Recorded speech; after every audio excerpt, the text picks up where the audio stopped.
How is it going, everybody? This is RBT coming at you with my 2013 ACC Conference preview / prediction video for the upcoming college football season. Just like the other videos, I'm going to predict the standings 1 through 7 in each division and talk a little bit about each team. And before I make this video, I want to say I have these things in my mouth which are supposed to be helping my gums. So that's probably why you hear a lisp. So I'm probably going to sound kind of retarded, but I hope you can forgive me for that. So let's get started. I'm going to try to make this shorter. I know I said that in every single video, so it probably won't happen. It'll probably end up being very, very long. So, sorry, but that's just how it's going to be. But let's get started in the Atlantic Division, going 7 through 1. Coming in at number 7, I have Syracuse.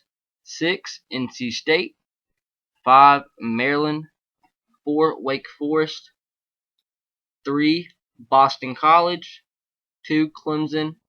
And winning the ACC Atlantic, I have the Florida State Seminoles. Moving on to the Coastal Division, coming in at number 7 in last place, I have Pittsburgh. 6, Duke. 5, Virginia. 4, North Carolina. 3, Georgia Tech. 2, Virginia Tech. And winning the ACC Coastal, I have Miami. So let's move on. This is actually really hard to talk with this thing stuck to my gums. But let's get started with Florida State. I actually have them going 11-1, 8-0 in the ACC. Their one loss I have coming to Florida in the very last week of the season. If that's the case, that game can mean the difference in between a national championship or an Orange Bowl berth. So that'd be a very tough game to lose and for Florida State fans to swallow, because it'll be that close to a national championship game. Man, I sound so retarded. But Florida State, they're going to be a heck of a team this year. Even though they lose a lot of guys on the defensive side of the ball, they just have talent everywhere. They bring back only 4 guys on the defensive side of the ball and 7 on the offensive side of the ball. And the biggest loss, really, is the loss of E.J. Manuel. But Jameis Winston has been raved about everywhere throughout college football. Some are predicting him to have a impact year just like Johnny Manziel did last year. I don't see that happening. I don't get all the hype right now. I know don't get me wrong, Jameis Winston, I believe, is going to be a very good quarterback. I think he'll actually end up being better than E.J. Manuel. I wish he would have went to Alabama. He came really close to doing so. Everybody thought he was always going to change his commitment, and he ended up not doing so. But I think he's going to be a heck of a quarterback. I think it's just going to take time, and he's not going to be as directly impactful as Johnny Manziel was his first year as a starter at A&M. But I mean, aside from Jameis Winston, they have some talent on the offensive side of the football. They have 2 really good receivers, and Rashad Green, Greg Nent, also Kelvin Benjamin in there. So it's a very talented receiving core. Kevin O'Leary is also a good tight end. He's coming back a junior.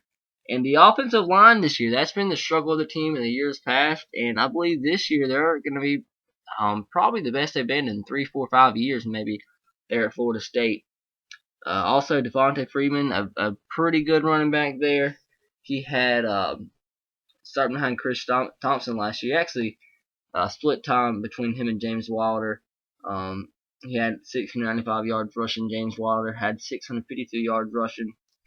So bringing back the combination of those two, they're going to have with the experienced offensive line coming back, they're going to have a pretty good offense, especially running the ball. And you add in the fact that Jameis Winston has the scrambling ability, probably one of the best scrambling abilities in all of the ACC. So expect Florida State to put up some pretty big yards, not necessarily only running the football, which they'll put up some insane numbers, but just as a whole with the Auburn Jameis Winston, who's also was a pitcher. I think he quit baseball actually to focus full time on football. But I think he threw like he had a 97 mile per hour fastball, so he has an arm with that insane wide receiver core. So, like I said, Florida State has the talent to go undefeated, but I think somewhere along the schedule, they they will lose. Not maybe it's not necessarily Florida. Maybe they actually beat Florida this year, which they probably should have last year. They really outplayed Florida last year, especially the first half. But games I can see them losing, possibly as their one loss of the season. I mean, Clemson, of course, is always going to be a tough game. Miami's going to be a tough one this year. Florida. So that's three. I think actually they have a toss-up chance of winning or losing, maybe a little edge in each game, maybe except the Florida game. And the two games I could see them not. Maybe an NC State happening all over again. Maybe Boston College could shock the world. They're playing Boston College in Boston. At Boston College. So that could be a game they look ahead or don't really what's the word I'm looking for? They don't take Boston College seriously. But Boston College is gonna be a heck of a team this year. And also maybe Wake Forest at Wake Forest could be a trap game. That's the word I'm looking for. Trap game. Sorry, it's late. It's late. Gotta forgive me. But Florida State, like I said, have them going 11-1, 8-0 in the regular season. Actually, have them winning the ACC. I guess I can throw that in there as well. So let's move on to number 2 in the ACC Atlantic, and that is the Clemson Tigers. Have them going 10-2, 7-1 in the ACC. Losses to Florida State and South Carolina. And at a conference, Clemson actually has a pretty tough schedule, and that includes Georgia and South Carolina. So two very tough SEC teams, which both could possibly win the SEC that they're going to play. And I think they actually split those games right there. Like I said, I think they come out the gates and beat Georgia because Clemson's going to have probably the best offense in the ACC, if not the best offense in all the country. And that's coming out against the Georgia team, which is bringing back a very inexperienced defense, which is losing a ton of guys to the NFL. So, and that's a home game for Clemson too. So you see all the advantages going to Clemson in this game. That's why they have them beating Georgia. But I think as time goes on and the year progresses, I think they'll end up losing to South Carolina like they have in years past in the last week of the season. And also, I'm throwing in the loss to Florida State there because I actually thought Clemson was going to beat Florida State last year, and Florida State ended up putting up 40-something points on them last year. 49 to be exact, which was very unexpected for me. I thought Florida State's offense was going to struggle in that game. But I was proven wrong, so I'm not going to be proven wrong again. I mean, it will be tough for Florida State going into Death Valley, but I see Florida State winning that game. But heck, we all know what Clemson brings back: 6 guys on offense, 6 on defense. Taj Boyd, Sammy Watkins. It's it's going to be a great offense like it's been in years past. Robert McDowell comes back. DJ Howard. Montarius Bryant. The biggest loss in offense is probably actually the fact they lost DeAndre Hopkins. But their offensive line is going to be good as well. They bring back some guys off the line, have some experience there. Also, the defense, of course, as it's been in years past, will be the biggest question mark. But they do have some talent on the defensive side of the football. I actually think probably a little bit more talent they have in years past. I mean, on the defense side of the football, they got Stephon Anthony, probably one of the best players on the defensive side, linebacker, Corey Crawford, defensive end. On the other side, they got Vic Beasley, who's also another pretty good defensive end, one of the best in the ACC. Also, Travis Blank, safety, pretty good safety. Also, probably one of the top 4 maybe in the ACC.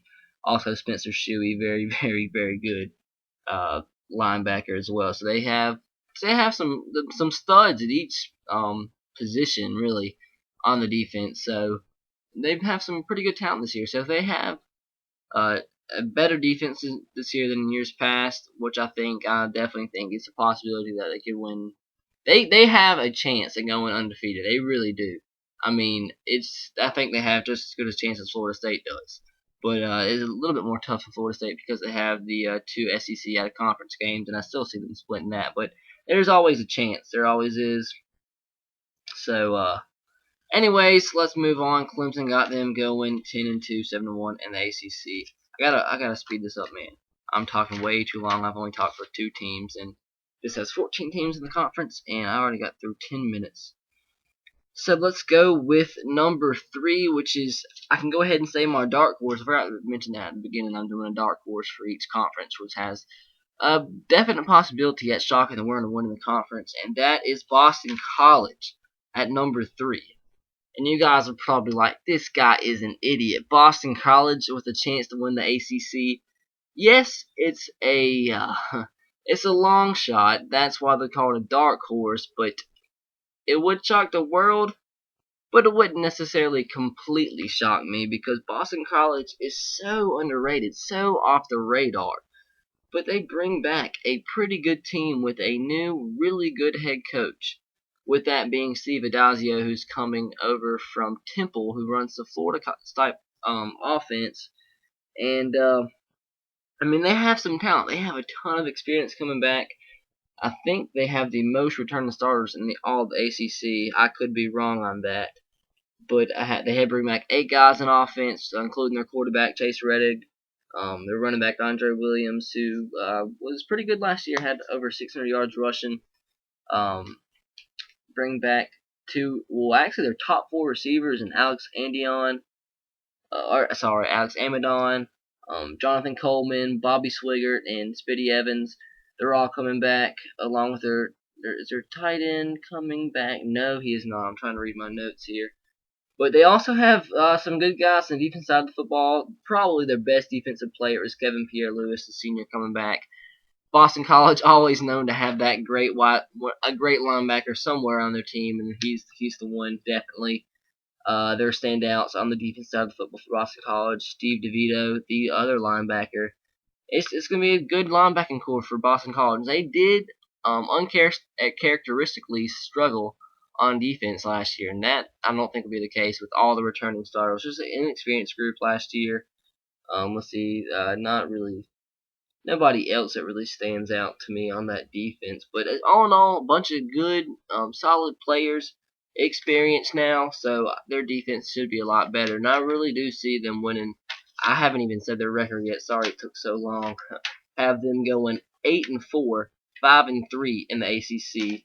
Wins or losses coming against USC, Florida State, Clemson, and Virginia Tech. Wins coming against Villanova, Wake Forest, Army, North Carolina, New Mexico State, NC State, and Maryland, and Syracuse. Sorry. So for sure wins, really. There's definitely a bunch on here. So I mean, it's not really off the radar for Boston College to at least make a bowl game this year. I have them going a little bit farther than making a bowl game, going 8-4. So that could give them a chance to actually be ranked at the conclusion of the season. But talking about upsets here, I mean USC early on in the season, week 3, that's a possible upset because I'm not buying into the USC hype. I didn't buy into it last year. Well, I lie. I actually did a little bit, but I wasn't going to be shocked if they weren't as good as people expected. And I'm not buying into it this year either. So I mean USC is going to be better, I think, than last year, but I'm still not buying into the hype of them being the most improved team in the country, coming back, winning the national championship. No. But Boston College, that's a potential upset right there. Florida State, I'm not sure if they really have a chance there. Clemson, not really. But maybe a game like Virginia Tech, they could come and upset the world there. I'm not sure if you'd really call that upsetting the shocking the world or anything, but it would be an upset in a bunch of people's eyes. But all in all, I think Boston College, an experienced group coming back, new head coach, I think will be successful there. He seems like a good fit for Boston College up in Chestnut Hill. So like I said, I got Boston College going 8-4, 5-3 in the ACC.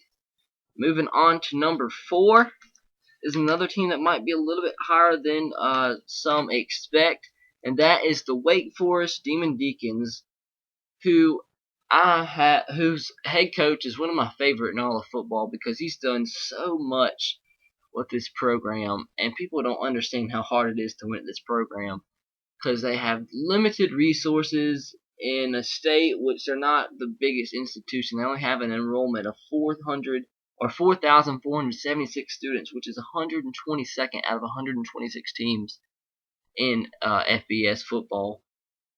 or that's top division NCAA football. And they just don't ever really get the best talent, but they're always really good coached, really well coached. Sorry, just play fundamental football, run the football for the most part, and they're a solid team. And they always are a solid team, even in the bad years. They don't get blown out too much. And last year they missed out on a bowl game. Had a couple close losses that could have been the difference in between a bowl game and not going to a bowl game. Ended up 5-7. But this year I do see them making a bowl game. I need to start saying the records a little bit earlier so to say the team. Wake Forest had them going 7-5, 4-4 in ACC play. Losses against Boston College, Clemson, Miami, Florida State, and Vanderbilt. Wins against Presbyterian, Louisiana Monroe, which could be an upset. I actually have Louisiana Monroe upset in Oklahoma week 1, which is probably my biggest upset by far. So that easily could be a loss there for Wake Forest. As could wait, I meant to say that for Boston College. Boston College, that game right there is a toss-up. Boston College, Wake Forest. That right there won't surprise me if either of those teams win that game. But wins against, like I said, Louisiana Monroe, NC State, Army, Maryland, Syracuse, and Duke. And that Vanderbilt game right there at the end could be a toss-up as well. So, all in all, Wake Forest bringing back 7 guys on the offensive side of the football, 8 on the defensive side of the football. Bringing back Tanner Price, who's a very good quarterback, probably one of the most underrated in all the ACC. He's coming back. He's a 4th-year starter, a senior. So he has all the experience in the world, so he should be very effective this year. He was inconsistent at times last year, but still, I've seen him play sometimes, and he has the potential to be a good quarterback. His stats last year, let's give you a little taste of his stats. He threw for 2,300 yards, 12 touchdowns, 7 picks, had a completion rate of 56%. Josh Harris is actually coming back. I did not know that. Josh Harris is coming back. So their 3 best players in offense, really, I believe, is coming back, and that being Tanner Price, Josh Harris, and Michael Caponera, who I believe is the most underrated wide receiver in all of football. Definitely. He's a smaller guy, a white wide receiver, kind of similar traits to Wes Welker. Also a senior, has been a starter for the last couple of years. He's very, very effective, plays in the slot, and don't be surprised if you see him light up the scoreboards this year. And looking at this, Wake Forest is definitely going to see a drop-off in talent from this year to next year because they have their 3 best players in offense going to be leaving because they're seniors, along with their tight end, center, right guard, and left tackle. So a bunch of seniors leaving the team next year. So if Wake Forest wants to get it done to make it to the first bowl game in about 3, 4, 5 years, they're going to have to get it done this year. And I believe they do, going 7-5. And on the defensive side of the football, the one player I want to point out who is a really interesting player, but he's so effective and such a beast, is their defensive tackle, Nikita Whitlock. He's a senior defensive tackle, plays, nose guard, defensive tackle. He sits at 5'11", 260, so shorter than your prototypical defensive tackle, but he definitely gets the job done. It's just, he had, let's see, he had 51 tackles last year at the nose guard position, 3 sacks, and he just really sits there and plugs the middle, and he's just an absolute beast. And other guys on the defense side of the football, Justin Jackson, the linebacker, Kevin Johnson, the corner, A.J. Marshall, the safety. Anybody else stands out to me? I already told you Nikita Whitlock. That's pretty much it. And let me give you some more guys on the offensive side of the football.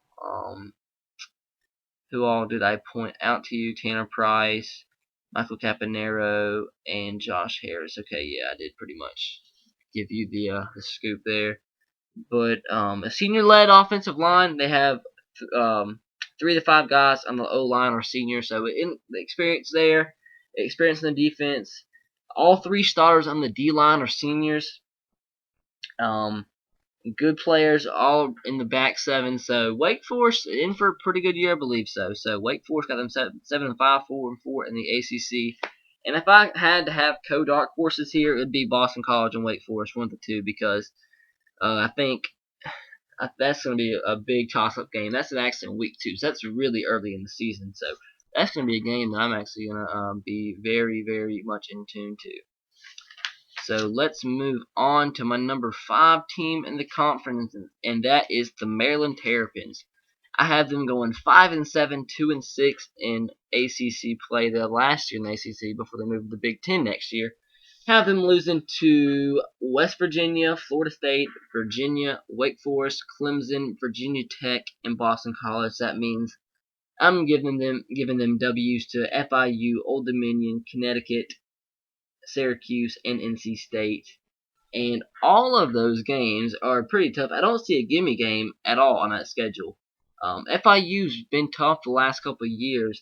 And Old Dominion, this is their first year as FBS team. They're not eligible for a bowl game until 2015, that's interesting though. I've never heard of a team making the leap to FBS, and they're usually the next year they're eligible for a bowl game, but they're actually going to be in the CUSA next year, and they're going to be able to compete for a title, I believe, and not be able to go to a bowl game. And the following year, they're eligible for a bowl.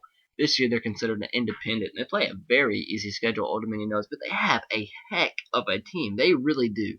Their quarterback there, Old Dominion, he can light up the scoreboard. He threw for over 5,000 yards last year, so I want to make an independent video as well talking about those teams, so that you can hear more there. But they have a heck of a team, just not their quarterback. They have studs all over the field. So by any means, do not overlook Old Dominion. They're a heck of a team. So Maryland, watch out for the Old Dominion week 2. Do not overlook them at all. Neither FIU, because heck, if they lose these first couple games, they could go 0-12. Heck, but I'm giving them five wins definitely. Connecticut's also a toss-up game there. They bring back 7 guys on the offensive side of the football, 5 guys on the defensive side of the football. They were on track to make a bowl game last year with I think they were down to their 4th string quarterback, and then he got hurt, or it was either his 5th string quarterback, and they actually had to bring in a linebacker to play quarterback, who was a former quarterback, I believe, in high school, and he could not get the job done. That's why they lost the last couple games of the season. I think they actually lost the last 6 games of the season. I could be wrong, but big reason that was because of injury. So just because of that right there, they're going to be a much improved team from last year. But the schedule's not too easy for them. It's really not, and that's if it wasn't this tough. Definitely in conference play against teams that are there's no gimmies, like I said, on the schedule, it would be a little bit better. But that being the case, I don't really think it's going to be much better. But they don't let the record fool you. They'll be a lot better this year, talent wise, definitely. In Randy Essel's third year as head coach, because I mean, biggest reason for the success, like I said, the quarterback situation. C.J. Brown actually comes back. This is his senior year. He was hurt for last year. High expectations for him because a couple of years ago he was a heck of a quarterback, put up really good stats, and they're expecting big things out of him last year. He was hurt, so they're now expecting big things out of him this year if he can stay healthy. Let's see, Stephon Diggs, we all know who he is, one of the best young wide receivers in the country. That could be a connection that you see a lot of is C.J. Brown and Stephon Diggs. They also bring back their 2 top leading rushers in Brandon Ross and Wes Brown. Actually, they bring back their top 2 receivers for Stephon Diggs, who I'm interested to see him. He had 848 yards receiving last year, and that's with decimated quarterback situation. So that's actually, if you give him a starting quarterback, that's about 1,300 yards probably. And also, don't forget Marcus Leak, who's a pretty good wide receiver himself. And they, like I said, they bring back 5 guys on the defense side of the football, which they weren't necessarily great on defense last year. Let's see, anybody that stands out to me on the defensive side of the football, not necessarily. So, defensively, Maryland, I don't expect to be too great next year. I mean, they were a mid-pack defense last year. which actually kept them in a couple games because their offense, like I said, was atrocious because of the quarterback situation. So defense, I think I'm gonna override my statement a second ago of not being a good defense last year. They were a decent defense last year, and I don't expect that to be the case this year. They lost a lot of guys off that defense, and not much talent, not much experience coming back. Only have 2 seniors in the whole entire defense, um, so don't expect a good year defensively from Maryland. But I could always be wrong. So Maryland got them going 5-7, 2-6 in ACC play. Moving on to number 6, I have to speed this up. I really do. Sorry, guys. I'm going way too long with this. Sorry. NC State 6 in the ACC Atlantic, have them going 5-7, 1-7 in the ACC play. That's a huge drop off from years past. Have them losing to Clemson, Wake Forest, Florida State, North Carolina, Duke, Boston College, and Maryland.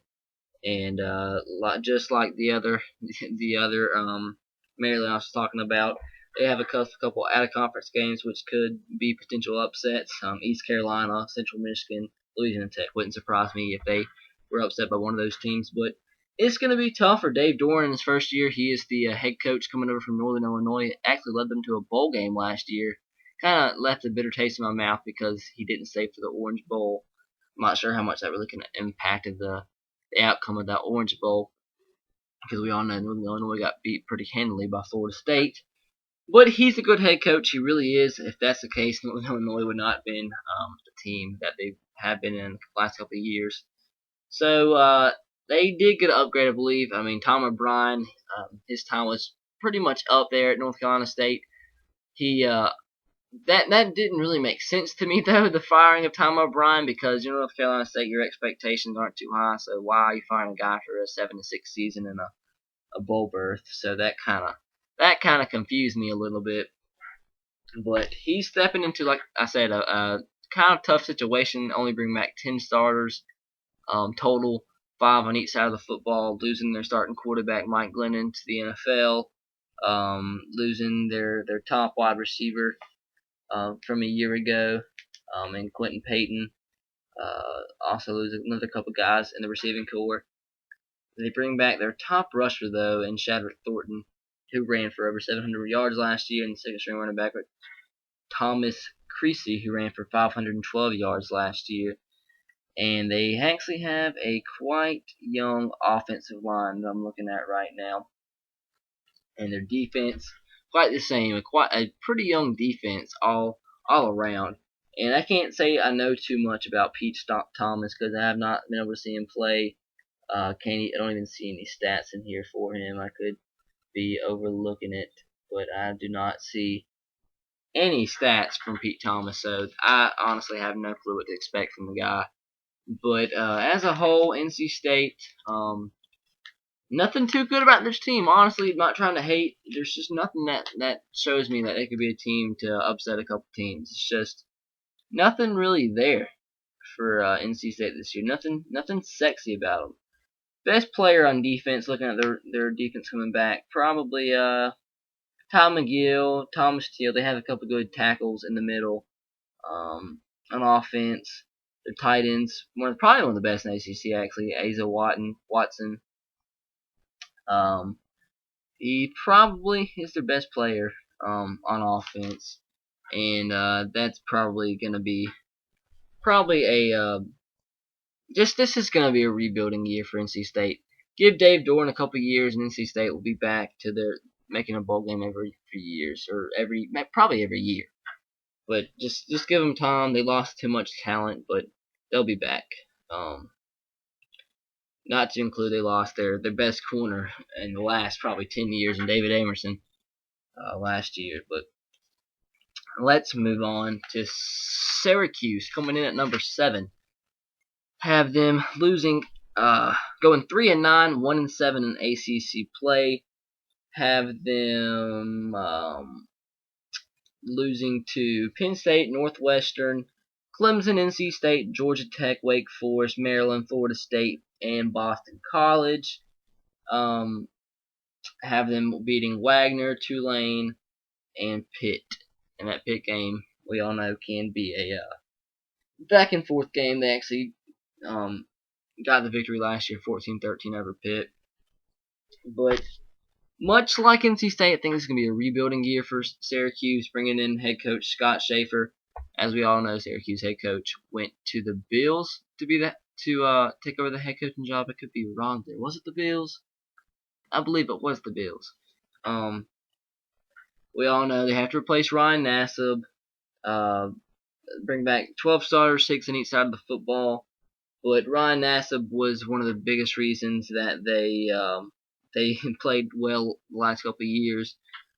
But the reason I don't see it being such a drop off on the offensive side of the football, Drew Allen, a transfer from Oklahoma, I've heard some good things about him. So don't expect the quarterback situation to be that much of a drop off. I mean, I don't believe he'll put up the stats that Ryan Nassib did and lead them to as many victories, but don't expect too much of a drop off. And also, Jerome Smith, probably, I guess I could say one of the best running backs in the ACC. He ran for over 1,200 yards last year, and also got to add in Price Tyson Gully, 830 yards. Yeah, he got the most bulk of the touchdowns, 9 touchdowns. Smith only got 3. But the main concern for Syracuse, I believe, is their defense. I don't think offense is going to be necessarily a problem aside from their line. If their line can hold up to a point, I believe their offense should be just fine. Their defense, I don't believe, will be great. Won't be good at all. Hasn't been good in years past. And losing the 6 guys that they lost them. Pretty good players, actually. I just don't see them being a good defense. With that said, their first year in the ACC, that's also going to be a transitional year, tough playing these new opponents. So, Syracuse 3-9, 1-7 ACC. And I'm going to really try this time to go through the ACC Coastal fast. Excuse me. You guys don't realize how hard it is to talk for 40, 50 straight minutes and keep a straight mind about things and not lose your mind. So, if I sound stupid sometimes, I hope you really, really can understand that, because it's hard to think of words to say for 45 straight minutes. If somebody else was on here talking with me, it'd be a lot easier, but I don't have that. I don't have that privilege. But let's start with number 1, Miami in the ACC Coastal. I have them winning the Coastal. Have them going 10-2, 6-2 in the ACC losses to North Carolina and Florida State. And I remember as I was doing my predictions, I think I've mentioned this in my videos before, I was doing my predictions. Actually, in a long journey to the state of Texas. It took me 14 hours to get there, and I was studying some stuff, looking over some stuff, and made my predictions there, so I'd have them to make the video of as of when I got back. And I was struggling. Rather, I should give Miami 11-1 record or 10-2 record. And I was looking on the schedule if there was actually a team I could see them losing to make it 2 losses. And I actually convinced myself that they're actually going to get beat by North Carolina the week before Wake Forest. And reason being, like I've said this in every single video I made, they're playing that on a Thursday night. And if I see a team with 1 or 2 games on Thursday nights, or maybe a Friday night that's on Saturday, I mean, anything can happen on a Thursday night. No matter who you're playing, anything can happen. So if I tend to see a team with 2 or 3 games on a Thursday or Friday, I don't have them on undefeated, no matter who those games are against. Maybe if they're against Savannah State or some team like that, that's easy wins. But I mean, decent teams like North Carolina, Pitt, Florida Atlantic, that's an easy win. I just don't see a team win every single game not on a Saturday, because anything can happen. That's when upsets happen on Thursdays and Fridays. Not to mention North Carolina's a heck of a team too. They're a very good team. You'll see in just a minute where I have them finishing, which isn't really a good show of how good they are. But like I said, I have them losing to North Carolina and Florida State. And I actually have them upset in Florida early on in the season. I think it's taken Florida a while to get intact. I think by the end of the year, Florida will be a top 15, 10 team. But early on, Florida's going to struggle on offense. on defense because they have their strength last year was defense, definitely, and they lost so many guys off that defense, and their offense I believe is going to struggle just as bad as it did last year. So I think an early season upset by Miami over Florida is going to be quite possible. Excuse me. If that's the case, I have Miami winning their first 5 games, so Miami could be ranked pretty high on up there. Getting into the Week 6 game at North Carolina, and it can only go up higher if they actually end up beating North Carolina. And Miami, once I think about it more in a deep perspective, they're actually a dark horse for me individually to go on and maybe shock the world and play for the national championship. I mean, they have the chance really, because they're really talented. And though the 7-5 record doesn't really show how talented they were last year, because inexperience in defense really was the main reason. Well, they're recruiting very well under Al Golden. This is going to be his 3rd year here. They ended up 7-5 last year. Bring back 8 guys on defense, 10 on offense, and it was actually a pretty good offense last year. And bringing back 10 guys, that's saying a lot. They've been such a young team in last year. I think this is the year finally to take that step forward. Maybe not national championship contenders just yet. I mean, possibly, like I said, they have an outside chance looking in. But maybe finally winning the division, making it to a championship game, and maybe having a chance to upset Florida State or Clemson in the ACC championship game to make it to a BCS bowl. Because it's been a good while since Miami's made it to a BCS bowl. But like I said, a good offense coming back. One of the best running backs, one of the best young running backs in all the country. Duke Johnson coming back. Stephen Morris, I believe, is a quite underrated quarterback. He'll be a senior this year. Last year, he threw for 3,245 yards, 21 touchdowns, 7 interceptions with a completion rate of 57%. Duke Johnson about had 1,000 yards rushing. He had 977 with 10 touchdowns. And also got to add in 186 yards rushing by Stephen Moore. So he can run when he needs to. And sorry guys, I keep coughing. It's about 1 o'clock in the morning. I got to get this done. But everywhere you look is players coming back. I mean, Philip Dorsett, good wide receiver, Rashawn Scott, Derek Griffin, the freshman coming in who people have high expectations for. Pretty much the whole entire offensive line coming back. Defense, talent all over the field. Watch out for Al Qadim Muhammad. I believe he was one of the best young defensive ends to come out this past year. And yep, that's his name, Al Qadim Muhammad. I was looking for him in my notes. He was one of the best defensive ends to come out of the country this year, and he could definitely get some playing time and definitely disrupt some offensive lines in ACC play. But just looking all over that defense for Miami, I see some young studs. Deion Bush, the safety, the young safety, I believe, will be a good player eventually. I mean, he's a good player now, but I mean, I see a high draft pick and maybe next year, the year after that. AJ Smith, the senior. Anthony Chicklow, the defensive end. Denzel Perryman, linebacker, very good young player. Just everywhere you look, there's a good player on the defense side of the ball for Miami. And Miami hasn't been that good, like I said, in years past on defense, but I think this is finally the year where the young guys step up, ready to play, and they win the division title. So moving on to Virginia Tech at number 2, have them going 9-3, 6-2 in ACC play. Losses to, of course, the University of Alabama, Georgia Tech on a Thursday night, which is at Georgia Tech, and at Miami. And possible upset games I could see for Virginia Tech, or toss-up games, North Carolina, Boston College. Watch out for East Carolina or Marshall. I'm giving them a W easy there. But just don't quite overlook them just yet. 2 really high potent offenses there. Especially going into East Carolina. They were upset by East Carolina not too many years ago. Actually 2008.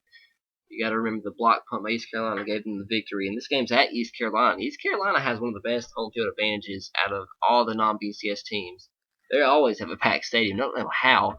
I don't really know what's the story behind East Carolina's fan base. I just know they're always packing out the stadium, and it's like an SEC type environment at their stadium. So watch out for that game being a potential upset. And I could see them beat Miami, but I have Miami get the W there. But I'm not quite sold on Virginia Tech just yet. I'm really not.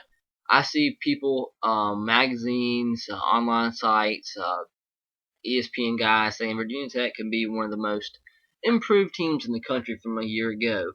And I just don't see that being the case. I mean, their defense is going to be solid under Bud Foster.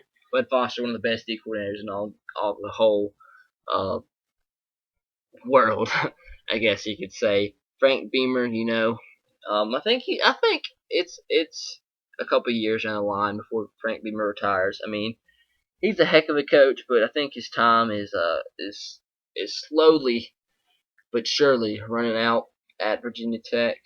They bring back 6 guys on the offensive side of the football and 9 on the defensive side of the football.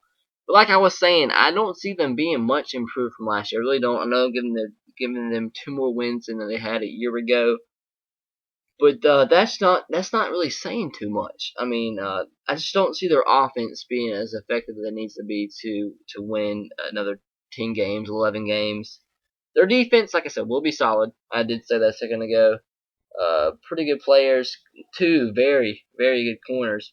Probably the best corner tandem in the ACC and one of the best in all the country in Antoine Exum and Kyle Fuller.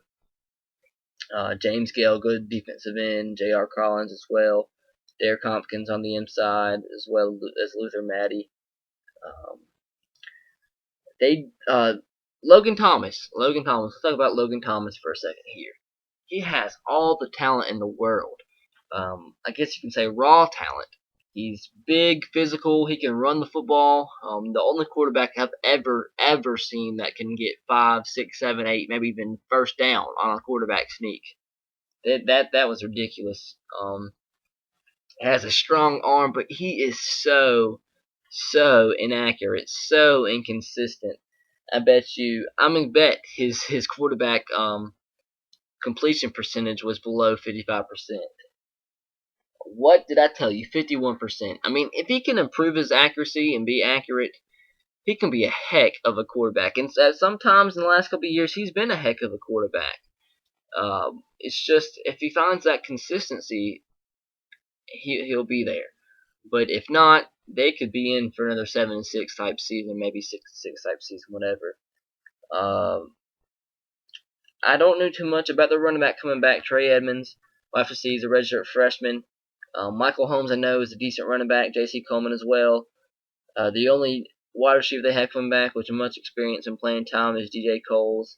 Lost a couple wide receivers in the last few years that have been huge for the program.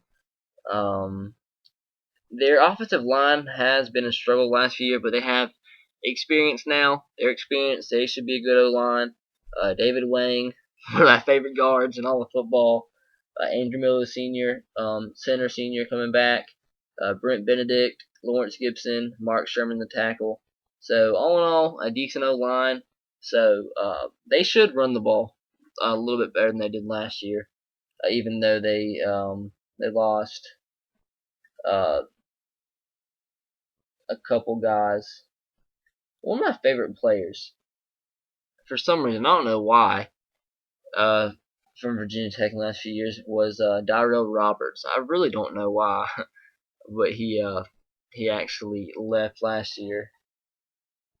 And he wasn't really their best receiver either. Marcus Davis the last couple of years, Corey Fuller was probably their best wide receiver. But I don't know why. Darrell Roberts used to always seem like he came up in the clutch for VTech. But like I said, their defense should be stout. Their offense, I don't think there's going to be enough consistency in between Logan Thomas and the running game.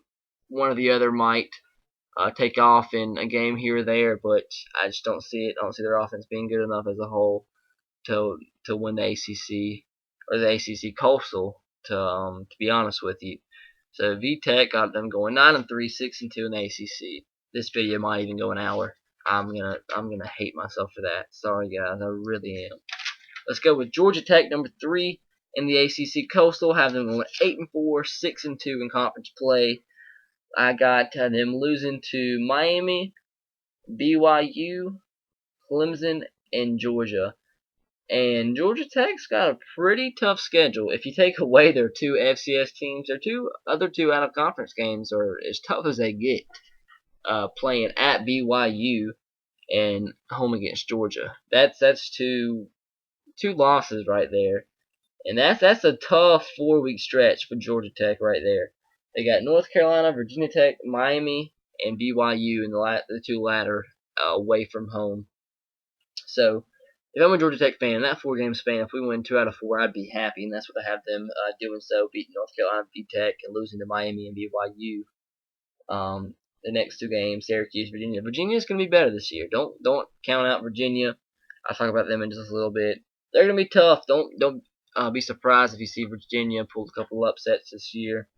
Clemson at Clemson. It's on a Thursday night, so watch out. But I still have Clemson getting the victory there. Alabama A&M, like I said, easy win.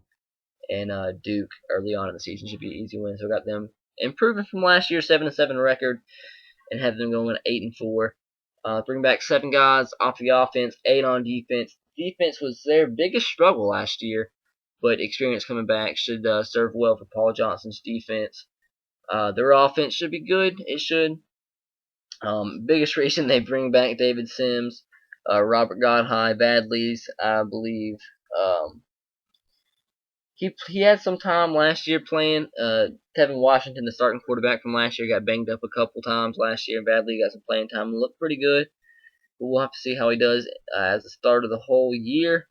B.J. Bostic, he wasn't the feature back last year, but they do bring back Zach Lasky, who led the team in rushing last year. Actually had 698 yards rushing.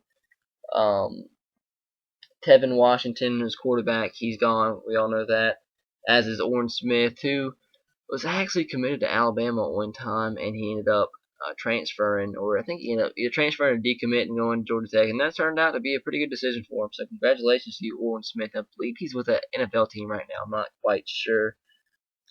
But like I said, it should be another good offensive year for Georgia Tech, and as far as the defense can take them, as good as their defense goes, that's how far they can take them. If their defense improves a ton from last year, they could be a dark horse to win the ACC. But if they just take a little stride, I see them improving, but not to the point where they can win the ACC. Let's look a little bit on their defense to see if they have any stout players in that defense. Jabri Hunt Days, the linebacker, is pretty good. Isaiah Johnson, the safety, one of the best safeties in the ACC, actually. Brandon Watts, the linebacker. Quayshawn Neely, the linebacker, 2 of the best in the ACC. Jamia Thomas, the corner, is pretty good. And they actually probably have one of the best linebacking corps in all the ACC, to be honest with you. But the front 7, or the front 4 actually, they're experienced, but not quite sold on them yet. And as a group, the back 7 has talent, but I'm not really going to be sold on them until I can see them actually play together as a unit and be effective and not give up. Not give up 50 points to North Carolina and 42 points to Georgia. So, I mean, if they want to be better, if they want to compete for titles, they're going to have to stop getting blown out by teams like Georgia and have to start improving against those teams. And we'll see. We'll see how they do. They'll be a good team. I'm just not sure I'm sold on them being a contender for the ACC just yet. And they're not that many years removed from actually winning the ACC, so don't forget that. And let's move on to number 4, which I believe some people think I might have them a little low, and that's North Carolina. Have them going 8-4, 5-3 in ACC play. Have them losing to South Carolina week 1, Georgia Tech, Virginia Tech, Boston College, and that is it. They're another team that plays Old Dominion. That needs to not overlook them because Old Dominion, like I said, can put up some points. I think I'm just going to throw that in there. And also, they play East Carolina too, and they're another team I've already mentioned that can put up some points.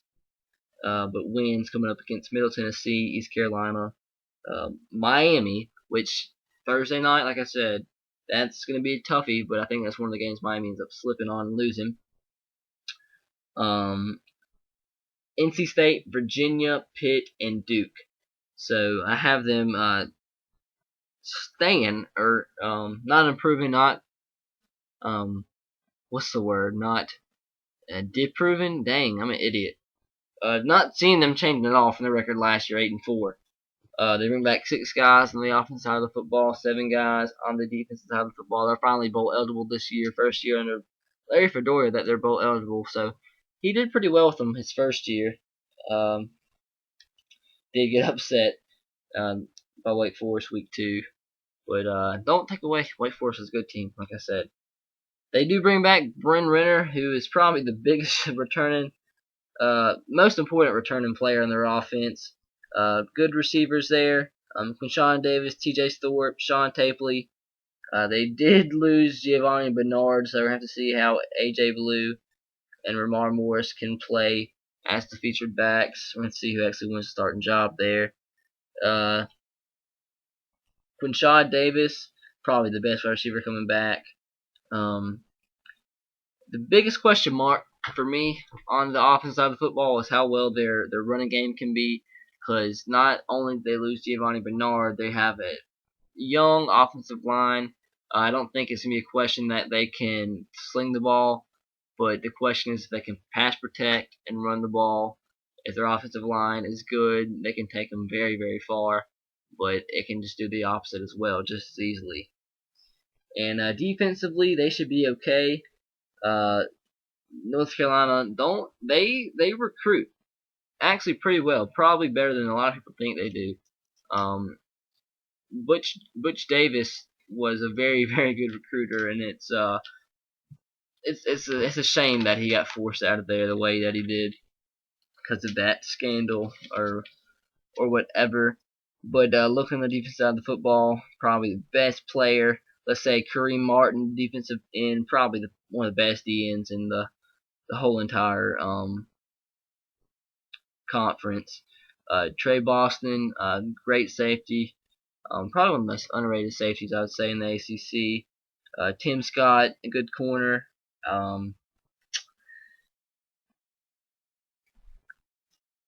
That's probably the highlights right there. We'll have to see how Dan Mastromato can do. He's an interesting player, a redshirt freshman.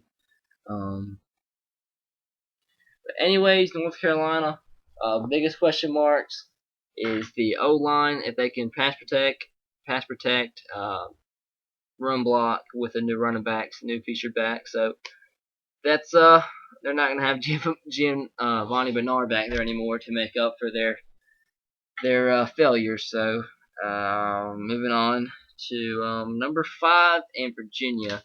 I really, really don't want this to be over an hour. So let's try to get through these last three really quick. Virginia got them going 5-7, 3-5 in ACC play. Have them have them losing to BYU, Oregon, Georgia Tech, Clemson, North Carolina, Miami, Virginia Tech. So they really don't benefit from easy out of conference games. I mean, BYU, Oregon, that's about as tough as you get out of conference.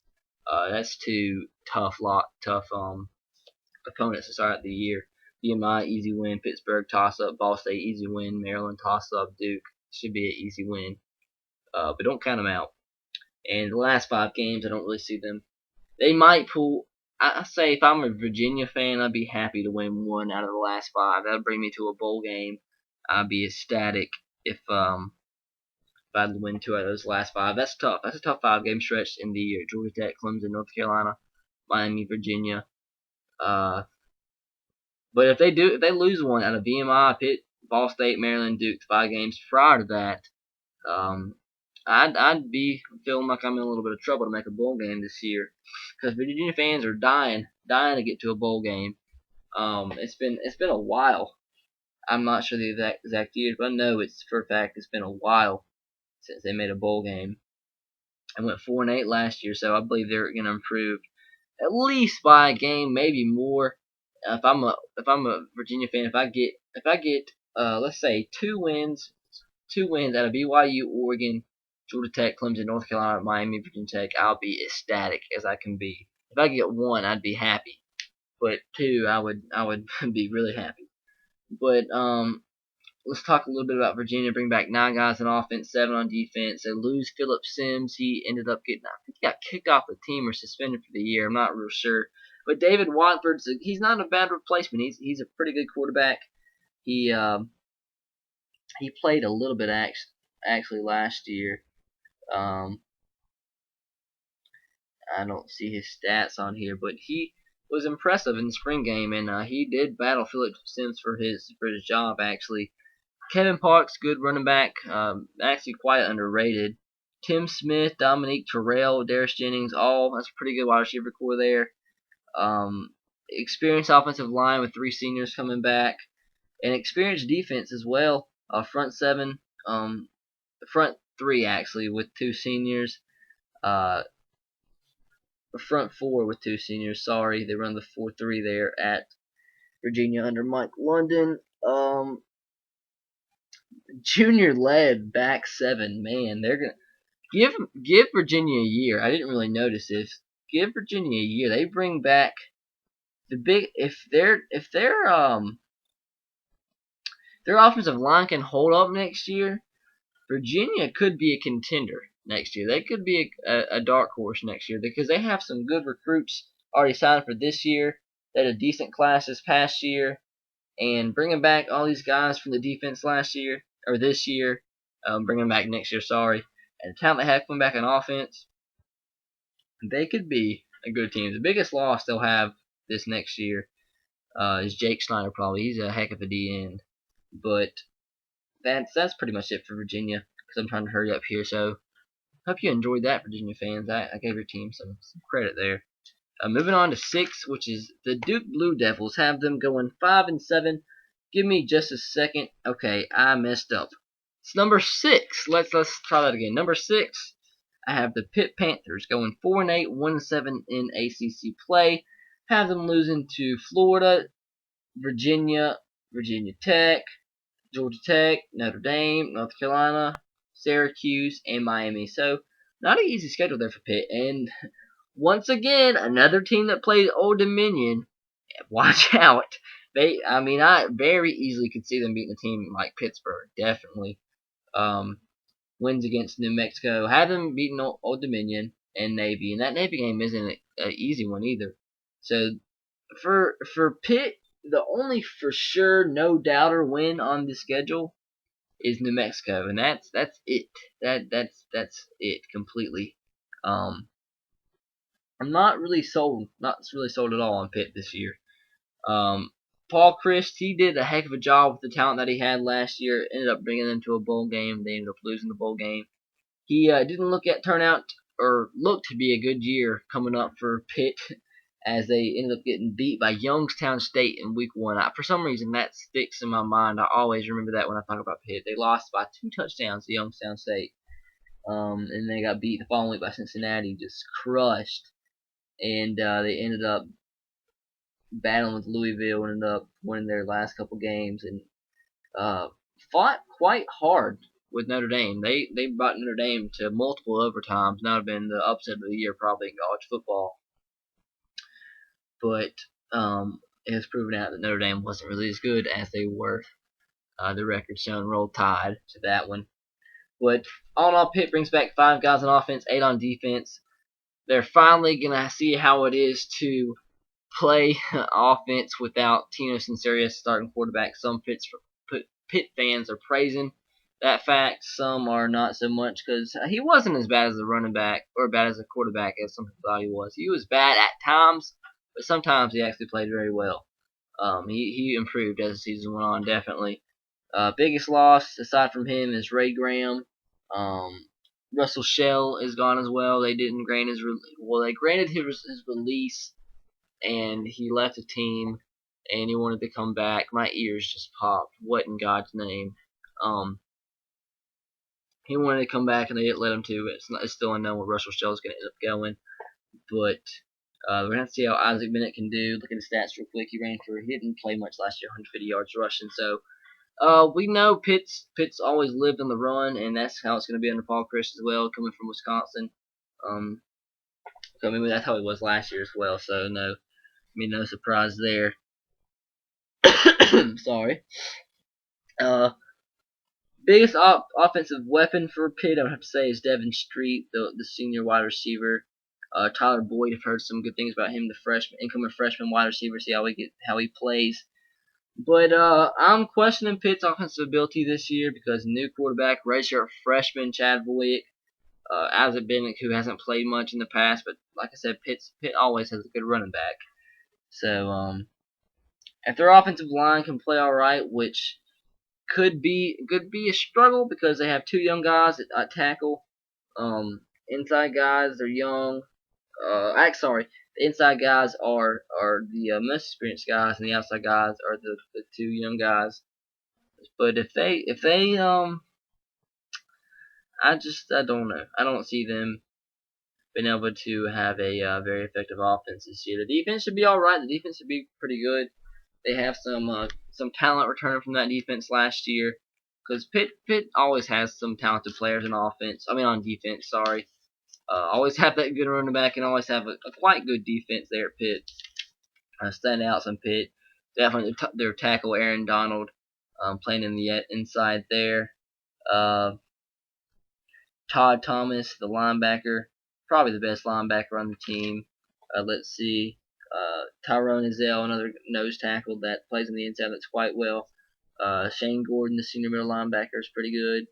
So seniors all over that defense, which should lead to a decent year on defense, but just it's gonna be a couple years for Pitt down the road. Got them going 4-8. Another, like I said, Syracuse. I think both transitional teams coming into the ACC is going to struggle this year. Just new opponents aren't always easy to match up as you've been in a conference for however long you've been in. But let's move on. Last team, thank Jesus. I've been talking for an hour straight. I feel like I'm about to drive myself insane. Duke. And the reason that I messed up there is because I have Duke as the same record in conference as Pitt, but I have Pitt winning that game, winning the head-to-head, but I have Duke with a better overall record. But I learned a couple days ago that it doesn't matter if the teams have same in-conference record and one has a better overall record, but the in-conference record's loss is head-to-head matchup. That it doesn't matter. So Duke actually having gone 5-7, 1-7 in conference play. Wins or losses have coming against Georgia Tech, Pitt, Virginia Tech, Miami, Wake Forest, North Carolina. The wins that have coming against NC Central, Memphis, Troy, Navy, and NC State. So I can see, just like I said for a lot of teams, I can see Duke winning a couple of these games and have them losing, or I could see them losing a couple of games and have them win. More likely, I can see them losing to NC State and Navy, possibly beating Pitt, maybe the chance to upset Wake Forest or North Carolina. But it's the biggest question for Duke. The reason they were successful last year really is they lost quarterback Sean Renfrey, who was very, very effective. They got way much more out of Sean Renfrey, which they initially thought was going to come out of the guy. They lose Desmond Scott, which was their biggest playmaker. That's who I was looking for. I couldn't think of his name. Sorry there. But they lose two offensive weapons, so that's going to be really tough to replace, and that was really the biggest reason for the success last year. Also, Connor Vernon, that's another guy, the white wide receiver. He was really good. I think he ended up getting drafted, actually. So their three best offensive players aren't coming back, so that's a big loss. But they do have a very experienced line coming back. It should be a very underrated but talented, experienced group. So the offensive line shouldn't be a problem. Have some big guys along that line. We'll have to see how the new quarterback Anthony Boone can do. See how Jello Duncan can play running back. Don't know too much about him. I mean, it's going to be tough replacing Desmond Scott. Probably one of the best recruits, actually, Duke's gotten a long time, which is Desmond Scott. That's what I was referring to there. but we'll just see. We'll have to see how they do. Defense, a couple guys in the front. 3 out of the front 4 are seniors. 2 corners are seniors. So some experience at different positions on the defense, but a couple inexperienced positions. So Duke. David Cutcliffe, I think he's done a lot better than people expected. He's a heck of a coach. I think Duke fans are happy with what David Cutcliffe is doing. If they win one more game, from what I predicted, they could go bowling once again. This was last year's the first time in a long time they've gone bowling. So, congrats. I mean, you're Duke's not back at that, losing every game of the season, only winning 2 games a season. That's not the case. Duke's a decent team. They're going to be a decent team as long as David Cutcliffe is there. He's got them out of the trenches, so don't worry, Duke. I mean, I don't see you competing for ACC title anytime soon, but I don't see you going back down to that 1-win season ever again. But let's look at the defense one more time. I talked a little bit about the offense guys they lost, and I'm honestly not too familiar with the offensive guys they have now replacing those guys. But alongside the defense, Ross Cockrell probably, aside from Antoine Exum, he's probably one of the best corners in the ACC. He's probably the only All-American talent they have on this defense, but experience coming back at different positions, some not so experienced, but that's that, guys. I'm done. I can't talk for much longer. I hope you understand. This is an hour, and it's 1:28 in the morning. I have a ton to do, so I hope you understand. But I hope you enjoyed, though. I really do. I hope you enjoyed this ton of time I just took out of my night, which is going to be busy, to make this video. So hope you enjoyed. I know I'm going to have a lot of these disagreements like I always do, but that's expected now. But like I said, hope you enjoyed. Please leave a like if you haven't already, and please subscribe if you haven't already so you can see the rest of my conference predictions, which will be uploaded in the next couple of days. I have 3 left, actually, 3 videos, or make it 4. I gotta do independence too. Dang, I didn't think about that. I'm gonna do Pac-12 tomorrow, American Athletic Conference the next day, then the next day I do independent, and then the day after that I'm gonna make 1 video with all of the